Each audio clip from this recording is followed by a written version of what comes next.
درود بر همه شما و خوش اومدید به پیشبینی راو نتفلیکس. همونطور که میدونید راو نتفلیکس قراره دوشنبه شب ساعت 4:30 بامداد که حالا میره به سه‌شنبه برگزار بشه. راو نتفلیکس که حتی هست یه رسلمنیا هم واقعا متکارتای خیلی خوبی براش ثبت شده. اومدیم پیشبینی راو نتفلیکس. شما هم پیشبینیاتون حتما توی کامنت ها بگید. 3 تا حضور داریم، 3 تا مهد. حضور اول لوگن پاول، حضور دوم جان سینا، حضور سوم راک و اینکه متس‌هایی هم که ثبت شده برای راو نتفلیکس. زیوسو در مقابل درو مکینتایر قرار مت بده. از اون طرف سولاسیکا رومن رینز برای گردنبند اولاف فاله و مین ایونت شو راو نتفلیکس سی ام پانک در مقابل ست رولینز هستش. قبل اینکه بریم برای پیش بینی من بگم من کلا توی این چنل به رسلینگ زنان اهمیتی نمیدم. برای همون نگید چرا لیو مورگان و ریال ریپلی نیست، چون اصلا کلا از رسلینگ زنان حرفی نخواهیم زد. شما حتما پیش بینیاتون رو توی کامنت ها بگید ببینیم که کدومتون تمامشو درست گفتین. بریم برای حضور اول. لوگن پال قرار حضور داشته باشه که به نظرم اصلا حضور پر اهمیتی نیستش. مثل همیشه میاد گندگویی میکنه که من خوبم و از این چیزا دیگه مثل همیشه، و میدونیم که لوگن پال اصلا سوپر استار پرکاری هم نیستش، فعال هم نیستش، پس 100% برنامه زیادی ندارم براش. نهایت کاری که میتونه بکنه این که بیاد حالا فیودشو با ناکامورا سر یونایتد استیتس شروع کنه، نهایتش. ولی پیش بینی من اینه که حالا میاد همین حرفاشو میزنه، اون اصلا پیش بینی لازم نیست براش. میاد حرف میزنه دیگه، گندگویی میکنه، شاید هم فیودشو با ناکامورا شروع کرد برای یونایتد استیتس. در ادامه حضور جان سینا که قراره تور بازنشستگیشو برگزار کنه. نمیدونم واقعا پیش بینی سخت که میخواد چیکار کنه، ولی 100% میاد صحبتشو میکنه که آقا بله من تور بازنشستگیمو شروع کردم و حالا شاید بگی که با کدوم سوپر استار قراره بازی مثلا متس داشته باشه و از این حرفا دیگه. فکر نکنم حالا متس بده حتی توی راو نتفلیکس. همین میاد و نهایت کاری که میتونه بکنه این که بیاد و بگه که با کدوم سوپر استارها قرار متس بده، اصلا برنامه‌اش برای تور بازنشستگی چیه. این دوتا حضور اصلا اهمیت خاصی ندارن. بریم برای اصلی ترین صحبت ها. حضور راک رو توی متس سولو رومن بررسی میکنیم. بریم برای متس اول. زیوسو در مقابل درو مکینتایری که کلا افتاده دنبال بلادلاین و تقریبا خودشو میخواد نشون بده به بلادلاین. البته تو شو اسمکدان که دیدیم اومد و اصلا به کوین اونز کمک کرد، ولی نمیدونم قضیه چیه. در کل افتاده دنبال بلادلاین. سامی زینا که برد توی فیودش و الان دیگه نوبت کلا داره یکی یکی بلادلاین رو رنده میکنه. نوبت الان زیوسوه که توی شو راف هم اومد و با هم درگیری داشتن. سولوسیکا هم اومد و از درو مکینتایر دفاع کرد به خاطر اینکه سولوسیکا خودش دیگه با بلادلاین درگیری داره. متیه که به نظر من نتیجهش مشخصه، ولی مگر اینکه یه اتفاق حالا خاصی بیفته، کمپانی برنامه خاصی داشته باشه. پیش بینی من اینه که درو مکینتایر میبره. چرا؟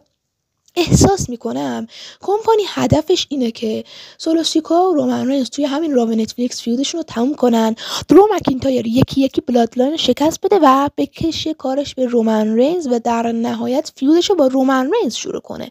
و برای رسیدن به فیود با رومن رینز برد جی اوسو لازمه و اونطوری که تمام بلادلاین رو یکی یکی داره میبره به نظرم بهترش اینه و نظر من اینه که حالا پیش بینی من اینه که درو مکینتایر جی اوسو رو میبره تا در ادامه مسیرش به رومن رینز بخوره و مثل کلش کستل سالهای قبل با رومن رینز فیود شروع کنه که به نظرم فیود بدی هم نیست. درو مکینتایری که تو سال 2024 هم ترکوند و لیاقتشو داره که یه فیود خوشگل داشته باشه با رومن رینز. برای همون پیش بینی من برد درو مکینتایر تا برسه و مسیرش به رومن رینز بخوره.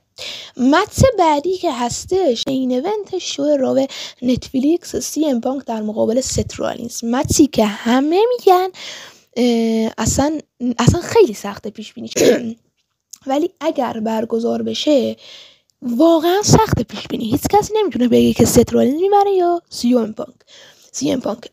برای همون نظر من اینه که بازی میکنن، ولی یه شخصی اتفاقی میفته که بازی نصف و نیمه میمونه، حالا به خاطر دیکیو یا هر چیزی.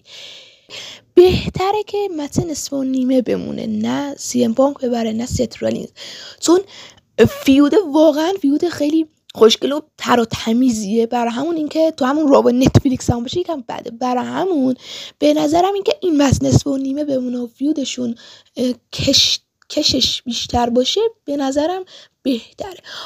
بریم برای مچ آخر، سولو سیکوا در مقابل رومن رینز در مچ ترایبال کامبت مچ برای گردنبند اولافالا و دیگه ترایبال چیف دیگه، هد آف د تیبل، رئیس قبیله. توی این مچ هر کی ببازه باید برنده رو ایگنالت کنه و اونو به عنوان رئیس قبیله قبول کنه. ببینید سولو سیکوا گردنبند اولافالا رو از رومن رینز گرفت و همین باعث شد که یکیت بیفته جلو دیگه، در واقع فیودش با رومن یکیت بیفته جلو. رومن رفت توی سامر اسلم اومد با سوپرمن پانچ و حالا اسپیری که زد این فیودشون رو یکی کرد، یعنی باعث شد که سولو سیکوا ببازه جلوی کودی روز و به گردنبند آندسپیوتد نرسه و کلا بلاد لاین فیک اونجا رو با بدون هیچ تایتلی ترک کنن سامر اسلم رو و فیودشون یک شد.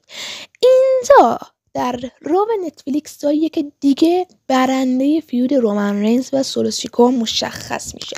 پیش بینی من اینه که چون رومن رینز دیگه بعد وقت و برگشته و واقعا هم سولو سیکوا یه هیل خیلی خیلی بدجوره، این که سولو سیکوا بخواد رومن رینز رو توی فیودش ببره و رومن بیاد ایگنالج کنه سولو سیکوا رو و اونو به عنوان رئیس قبیله قبول کنه، واقعا یه چیز شت و خیلی مسخره ایه.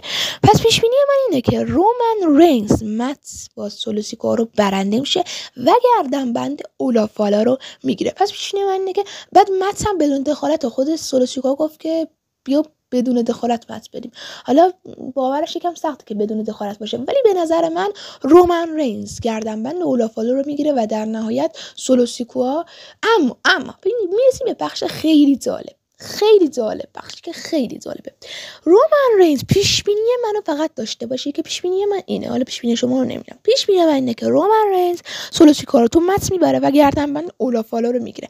زمانی که سولو سیکوا میخواد ایگنالج کنه رومن رینز رو و به عنوان رئیس قبیله قبولش کنه، بله حضور دراک اینجاست. دراک میاد و نمیذاره که سولو سیکوا دیگه نمیاد بگه نه آقای سولو سیکوا دخالت بخشید ایگنالج نکن، نه اینطوری نه، ولی به طور غیر مستقیم نمیذاره که سولو سیکوا رومن رینز رو ایگنالج کنه. این پیش بینی منه. میاد و دراک فیودش رو با رومن رینز شروع میکنه. تو همین حوالی هم سولو سیکوا قشنگ خیلی راحت فرار میکنه و از زیر بار ایگنالج کردن فرار میکنه. مرسی که این ویدیو رو تماشا کردید. ممنون میشم که سابسکرایب کنید و پیش بینیاتون هم حتما توی کامنت ها بگید، با هم گپ بزنیم ببینیم که اصلا پیش بینی شما چیه.